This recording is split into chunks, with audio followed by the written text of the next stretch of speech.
محترم ناظرین، السلام علیکم ورحمۃ اللہ وبرکاتہ۔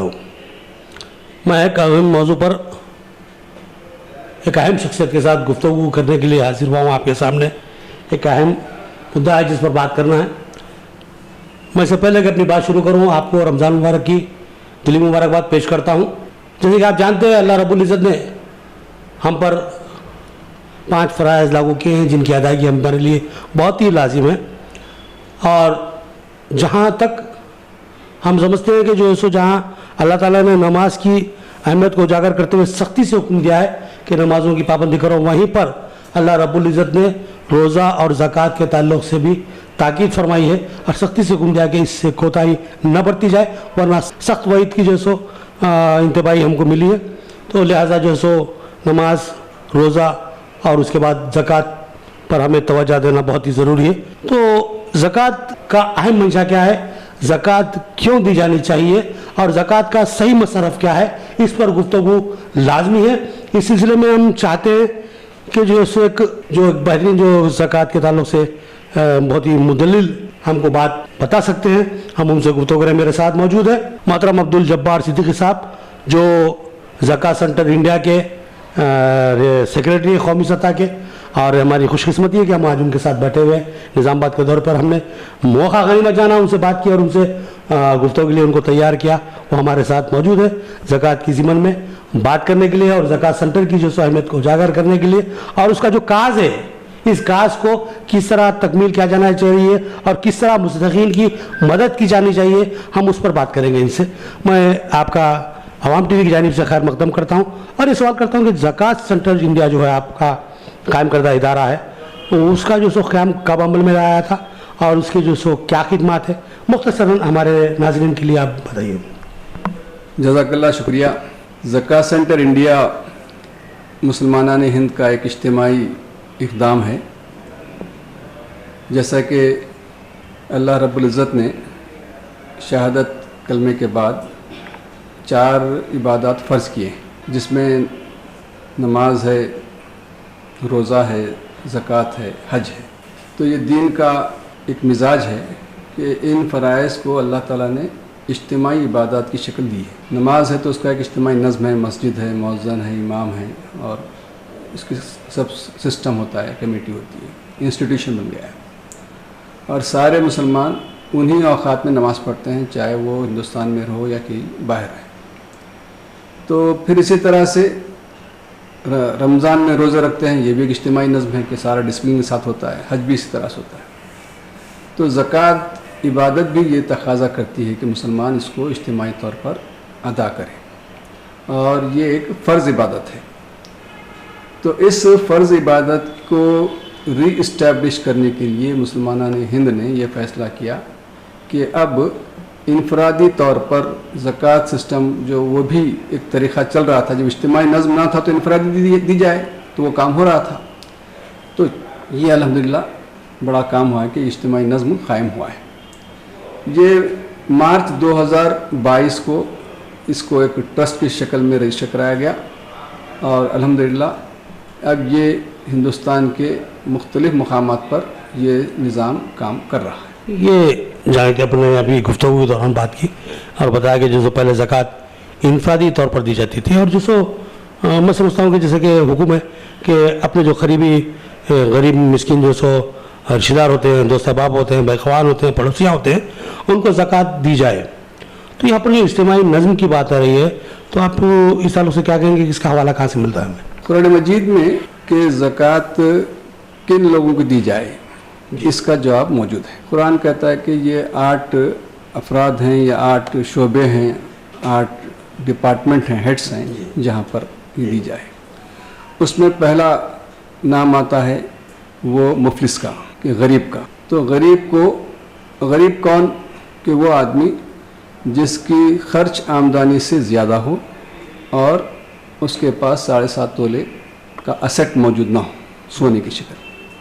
تو یہ ہے وہ غریب جس کو مفلس کہا گیا ہے کہ اس کو دیا جائے۔ دوسرا اس کا کہا گیا کہ بھئی وہ ضرورت مند، نیڈی، ایک ایسا آدمی ہے، وہ غریب تو نہیں ہے، مفلس تو نہیں ہے، لیکن حالات ٹیمپرری ایسے آ گئے ہیں جس کی وجہ سے اس کی حاجت آ گئی، شکار ہو گیا. تو ایسے آدمی کو بھی دینے کی بات کہی. پھر اسی طرح سے کہ جو قید میں بند ہیں، غلام ہیں، ان کی آزادی کے لیے دی جائے. ایسے لوگ جو قرض میں مبتلا ہیں ان کو دی جائے. پھر ایسے لوگ جو تالیف الخلوق کے اس میں کہ مسلمانوں کے تئیں وہ غضب دکھاتے تھے اور ان کے دل نرم کرنے اور حالات کو ٹھیک کرنے، اس کے لیے بھی خرچ کی جائے. پھر اسی طرح سے اللہ کے دین کی سربلندی کی جدوجہد میں یہ زکوٰۃ کی رقم دی جاتی ہے. پھر اسی طرح سے عاملین زکوٰۃ، یہ زکوٰۃ کا مینجمنٹ جو لوگ سنبھالتے ہیں ان کو بھی یہ رقم دی جاتی ہے. تو یہ 8 مدات ہیں جو قرآن نے بتائے. تو ان 8 مدات میں ہم کو خرچ کرنے کی بات کہی. تو زکوٰۃ کا معاملہ یہ ہے کہ یہاں پہ ڈسبرس کیا جائے اور اپنے مال کا 1/40 حصہ 2.5% وہ نکالا جائے کہ مال دولت ہے اور ایسے بزنس کی گوڈس ہیں اس سے نکالا جائے. تو یہ چیز اس کو کہتے ہیں کہ عبادت کے زکوٰۃ جب کہتے ہیں تو عبادت ہے اور عبادت کی یہ لازمی شرائط ہے. تو اسی پر مسلمان آگے بڑھنا چاہیے. اب چونکہ کوئی اجتماعی نظم نہیں تھا تو ہم نے یہ سمجھا کہ بھئی جو ہمارے قریب کے لوگ ہیں اس کو دی جائے. تو زکوٰۃ کی جو سب سے بڑی طاقت ہے وہ یہ ہے کہ آج کا لینے والا وہ کل کا دینے والا بنتا ہے. بہت ہی اہم بات ہے، بہت ہی اہم نکتہ ہے. میں سمجھتا ہوں اس پر غور کیا جائے کہ اس سے پہلے کیونکہ جس 2 ہجری میں نماز فرض ہوئی 2 ہجری میں زکوٰۃ فرض ہوئی اور حضور کے دور میں ایک ایسا موقع آیا کہ لوگ زکوٰۃ لے کے نکلتے تھے. لوگ کا مطلب سرکار، اس وقت کی سرکار کہ کہتی تھی کہ بھائی ہمارے پاس زکوٰۃ کی رقم ہے، کوئی لینے والا؟ تو لوگ کہتے کہ ہم کو ضرورت نہیں. تو زکوٰۃ غربت کو ختم کرنے کا یہ اللہ کا الہی نسخہ ہے. زکوٰۃ غربت کو ختم کرنے کا الہی نسخہ ہے اور یہ نسخہ اسی دنیا میں بارہا اس نے اپنے آپ کو ثابت کیا ہے. اس لیے انفرادی زکوٰۃ کے نظام کے مقابلے میں اجتماعی زکوٰۃ کا نظام وہ زیادہ پاورفل ہوگا اور وہ زیادہ کارکرد ہوگا. تو اس لیے اس کی خواہش مولانا ابوالکلام آزاد نے 1942 میں دی تھی کہ کاش ہندوستان کے مسلمان ایک اجتماعی نظم زکوٰۃ قائم کرتے تو مسلمانوں کے بڑے مسائل حل ہوتے. تو یہ چیز جو برسوں سے علماء کرام کی خواہش تھی، مسلمانوں کی خواہش تھی، وہ آج وجود میں آئی ہے. اور اس کا مقصد یہ ہے کہ یہ جو غربت ہے وہ دین کا حصہ نہیں ہے. مسلمانوں سے غربت جائے گی اور زکوٰۃ کے اجتماعی نظم کے تھرو ہی جائے گی. محترم ناظرین، بہت ہی اہم نکتہ ہے جس پر عبدالجبار صدیقی صاحب نے توجہ دلائی ہے. یہاں پر یہ بات ہے کہ زکوٰۃ کا اگر صحیح استعمال کیا جائے اور صحیح مصرف کیا جائے تو یہ بہت کارآمد ہے. اللہ رب العزت نے جو سو زکوٰۃ اس لیے جو سو وہ فرض فرمائی ہے کہ جو سو ہم کسی ایک مستحق آدمی کو جو سو اگر زکوٰۃ سے جو سو برسر روزگار بنا دیتے ہیں، یعنی خود کفیل بنا دیتے ہیں تو کچھ عرصے کے بعد وہ زکوٰۃ دینے کے قابل آتا. تو اس طرح زکوٰۃ دینے والوں کی تعداد بڑھتی چلی جاتی ہے. جیسے کہ ابھی تھوڑی دیر پہلے آپ نے فرمایا کہ ایک موقع ایسا تھا کہ جو سو جبکہ بیت المال میں اللہ کے رسول صلی اللہ علیہ وسلم کے دور میں کے بعد کے جو سو دور میں بیت المال کے منادی اعلان کرتے تھے کہ ہے کوئی زکوٰۃ لینے والا ہمارے پاس ہے، تو لوگ یہ کہتے تھے کہ بھائی نہیں، ہم صاحب جو سو نصاب ہیں اور ہم خود زکوٰۃ دینے والے. یہ بہت بڑی بات ہے. اس طرف توجہ دینے کی ضرورت ہے کہ ہم ایسی زکوٰۃ دیں کہ معاشرے میں کسی ایک فرد کو اس قابل بنا دے کہ وہ آگے چل کر زکوٰۃ دے. بہت اچھا کانسیپٹ ہے، اس پر غور کرنے کی ضرورت ہے. اور میں سمجھتا ہوں کہ جو سو ہم کو جو سو اسی انداز میں جو سو زکوٰۃ کو خرچ کرنا چاہیے کہ کسی ایک شخص کو اگر ہم روزگار سے مربوط کر دیتے ہیں یا اس کو جو سو مثبت انداز میں جو سو زندگی گزارنے پر جو سو آمدہ کر لیتے ہیں تو ایک زکوٰۃ کا دینے والا ہماری ملت میں اضافہ ہو جائے گا. یہی بات بتا رہے تھے عبدالجبار صدیقی صاحب. اب میں ان سے راست یہ سوال کروں گا، زکوٰۃ سینٹر کا جو قیام عمل میں آیا ہے تو اس کی کارکردگی کیا ہے اور اب تک جو سو اس سینٹر کے تحت جو سو کیا کیا خدمات انجام دی گئی ہے، اس پر سرسری نظر ڈالیے. کہ زکوٰۃ سینٹر انڈیا جو زکوٰۃ وصول اس نے کیا ہے یا کرے گا تو اس کو ہم نے 3 الگ ایریاز طے کیے.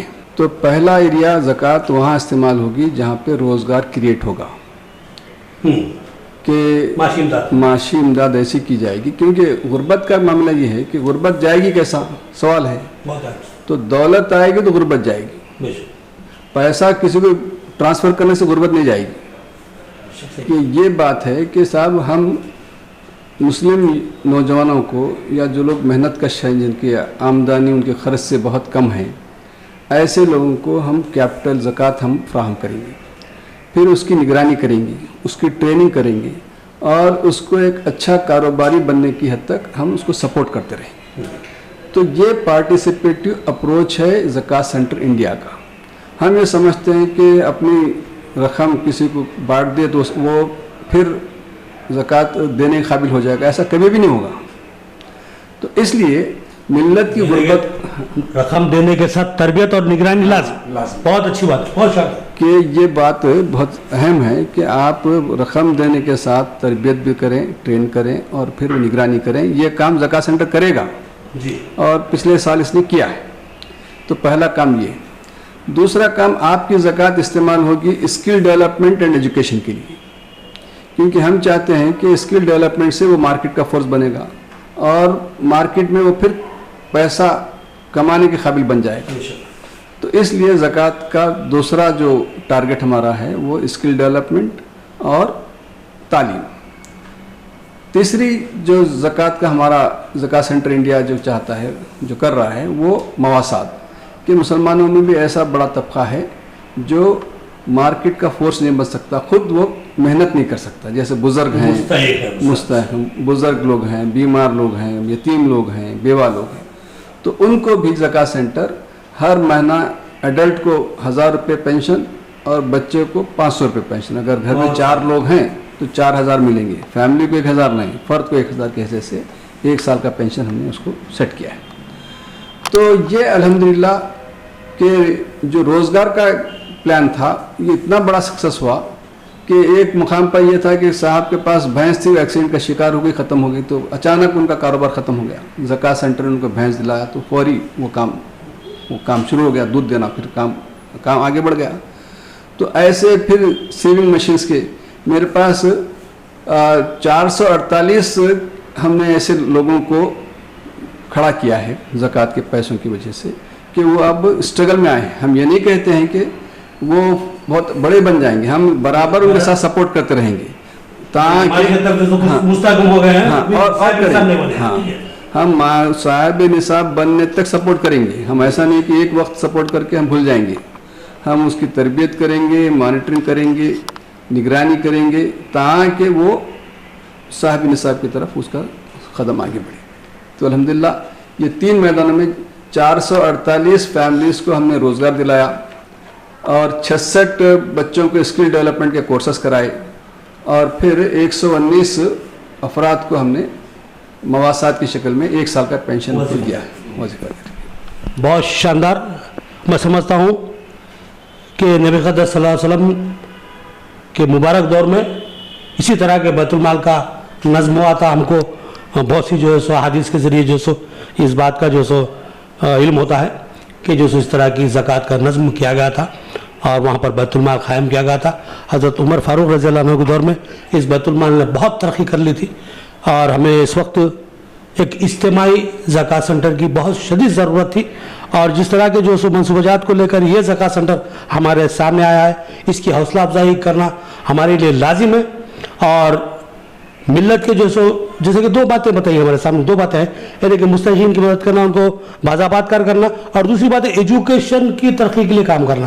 میں کہتا ہوں کہ جو سو اگر کسی قوم کو ترقی سے جو سو یعنی کہ آراستہ کرنا ہے, اس کو ترقی یافتہ بنانا ہے, تو اس کو جو کچھ مت دو, علم سے آراستہ کر دو. تو تعلیمی امداد بھی بہت معنی رکھتی ہے, تو اس کی طرف بھی جو سو توجہ دی جا رہی ہے وہ بہت ہی جو سو خوشائن بات ہے. اور اسی طرح جس طرح روزگار سے مربوط کرنے کی جو اسکیمات آپ نے بتائی ہیں بہت ہی اہمیت کی عمل, اس پر توجہ دینے کی ضرورت ہے. اب یہاں پر ایک آخری بات تھی, یہاں پر یہ بھی ہے, میں ہمارے جناب عبدالجبار صدیقی صاحب سے معلوم کرنا چاہتا ہوں کہ جو سو آپ کے زکوٰۃ سینٹر کے تعلق سے ہم کو اگر معلومات حاصل کرنی ہے, اس کی تفصیلات جاننا ہے, تو اس کے لیے آپ کو جیسا کہ میں نے ابھی کہا تھا کہ جو سو ہمارے مقامی ذمہ دار, تو یہ مقامی ذمہ داران سے کہاں پتا ہوگا, اور زکوٰۃ سینٹر کی مکمل تفصیلات ہم کو کہاں ملیں گی, اس تعلق سے آپ رہنمائی فرمائیں. زکوٰۃ سینٹر انڈیا ایک پورے ملک کا ادارہ ہے, اور اس کی تفصیلات ہمارا ایک ویب سائٹ ہے زکوٰۃ سینٹر انڈیا. آپ گوگل پر سرچ کریں تو نمبر 1 یہی زکوٰۃ سینٹر انڈیا کا تذکرہ آئے گا. اس میں آپ کو ساری تفصیلات اس میں مل جائیں گی, اور آپ زکوٰۃ دینا چاہیں تو کس طرح کیلکولیٹ کرنا چاہیں تو کیلکولیٹر وہاں پہ مل جائے گا, کن مصارف میں دیا گیا ہے وہ مل جائے گا, کہاں کہاں کام ہوا ہے وہ مل جائے گا. تو ہماری یہ گزارش ہے کہ ہمارا ویب سائٹ زکوٰۃ سینٹر انڈیا پر آپ سرچ کر کے پہنچ جائیں اور مزید تفصیلات آپ وہاں سے لیں. مقامی لوگ ہمارے موجود رہیں گے, اس کے ساتھ ساتھ پورے ملک کے لوگوں کا تفصیلات وہاں پر آپ کو مل جائیں گے. میں آخر میں ایک درخواست کرتے ہوئے اپنی بات کو سمیٹ لینا چاہتا ہوں کہ زکوٰۃ سینٹر کیا ہے. پہلے اس کی جو سو آپ معلومات حاصل کر لیجئے, یہاں کے جو سو مقامی ذمہ داران سے ربط پیدا کیجئے اور اپنی زکوٰۃ کے صحیح مصرف کے لیے اپنی رقم کو جو ہے یہاں پر مشغول کیجئے. مشغول کا لفظ میں بہت سوچ سمجھ کر استعمال کر رہا ہوں کہ یہاں پر اللہ رب العزت نے فرمایا کہ یہاں تم جو خرچ کرتے ہو اللہ کی راہ میں, ہم اس کا جو سو آپ کو اجر وہاں دیں گے. یعنی کہ یہاں پر جو سو ہم جو خیرات کرتے ہیں, زکوٰۃ دیتے ہیں, فطرات دیتے ہیں, یہ ہمارا انویسٹمنٹ ہے, اس کا جو سو منافع ہم کو آخرت میں ملے گا. تو آپ یہاں پر جو اپنا جو انویسٹمنٹ کریں گے, آپ جو یہاں پر جو اپنی رقم کو مشغول کریں گے, اس کا صحیح مصرف کا ہے وہ آپ کو سوچنا ہے. تو آئیے زکوٰۃ سینٹر کے پاس یہاں کے ذمہ داران سے گفتگو کیجیے, اپنی زکوٰۃ کا صحیح مصرف کیا ہو اس کو جانیے, پھر اس کے بعد میں اپنی زکوٰۃ کو جو سو صحیح جگہ ادا کیجیے. اس درخواست کرتے ہوئے آپ سے رخصت چاہتا ہوں. جبار صدیقی صاحب سے بھی اظہار تشکر کرتا ہوں, انہوں نے ہمیں موقع دیا آپ سے گفتگو کا اور زکوٰۃ سینٹر کے تعلق سے ہم کو چھوٹی سی خدمات فراہم کرنے کا موقع دیا.